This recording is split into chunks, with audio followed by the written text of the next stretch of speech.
Okay, welcome back, and today we're going to talk about simplifying powers of I.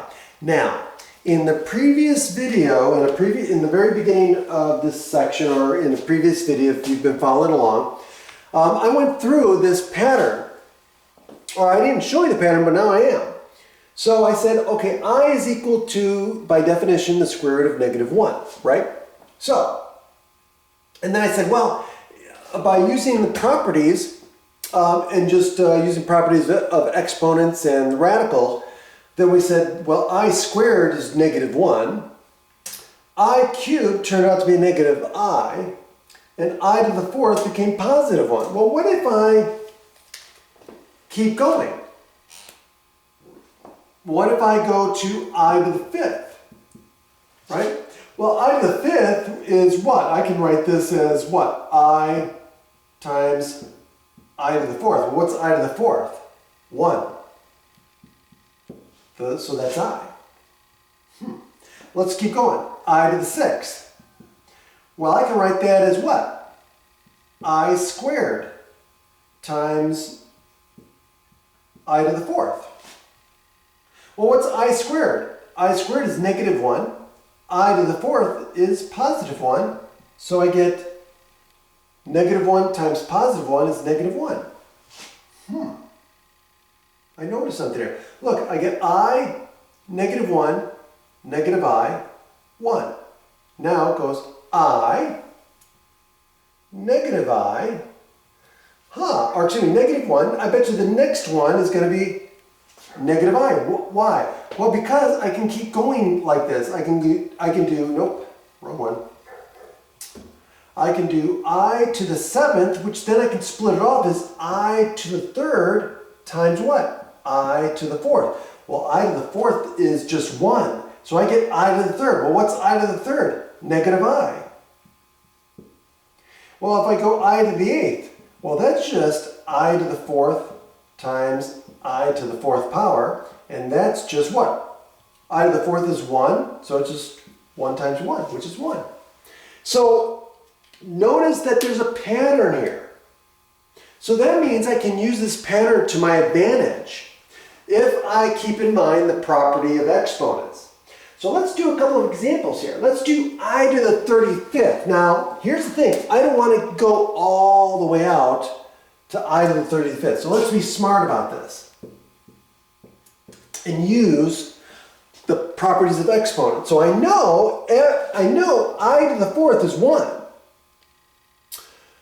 So if I can use the power property for exponents, right? If I could write this as I to the fourth times m, then I know this is just going to be 1, right? Because this is going to be 1, and 1 to any power is 1, right? So I know I can use this to my advantage, but I may not be able to do that completely. I might have extra i's laying around. What do I mean by that? Well, look at this. So can I rewrite 35 as a multiple of 4, maybe with the possibility of there being a remainder left over? Okay? Well, let's see. I can write this as well. What's a multiple of 4? What's the largest multiple of 4 that's less than 35? Well, that's going to be 28, right? 4 times 7, right? So that's going to be 4. Oh, I'm sorry. No, 4 times 8. Even higher. 4 times 8 is 32, right? So 4 times 8 is 32 plus what? What's the remainder left over? Ooh, this is crucial. What's the remainder? The remainder is going to be some number between 0, or excuse me, between 0 and 3. It's going to be some number between 0 and 3. In this case, it is going to be 3. So now, guess what? Now I'm going to use the property of exponents here. So, this is one example here. So in this example here, now I'm going to use the property of exponents to write this as I to the fourth, or 4 times 8, right, times I to the third power, right? That's one of the properties of exponents. And then I can use the power property, one of the other power properties of exponents, to write this as a power raised to a power. So this is going to be I to the fourth, that's the one I want to bring in, raised to the 8th power, times I cubed. Well, guess what? I to the fourth is 1. So this is just 1. And so this just becomes, so this is 1. So I just get I to the third. And I to the third, now I should memorize these, right? So I know I to the third is negative I. So the final answer, this is equal to negative I, and that's the simplest form. Okay, let's do one more. So let's do 18, right? We can do the same thing with 18. So if I want you to simplify I to the 18th power. Again, I'm going to write the exponent as a multiple of 4 plus a remainder. So what's the largest multiple of 4 that's less than or equal to 18? Well, that's going to be 16. So this is going to be I to the 4 times 4, which is 16, and then plus 2.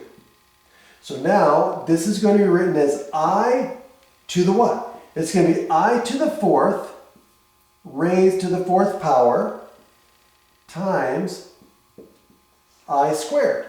And all I did was use the properties of exponents. And so now I know this piece here is going to go to 1, because I to the fourth is 1, and 1 to any power is 1. And so I get I squared. Now I squared is just negative 1. And so in this case, I to the 18th simplifies to negative 1. Now, is this the only way you could simplify these? No. As long as you're using, you can break, let me put it this way. You can break it up into different parts. You can do it differently than the way I did it. You can break it up into different products. And but again, you got to make sure you're using the properties of exponents correctly. You will, if you are, you will always get the same answer, right? If you do it 2 different ways and you get different answers, you messed up somewhere. So double check that. Other than that, that's it. Have a great day.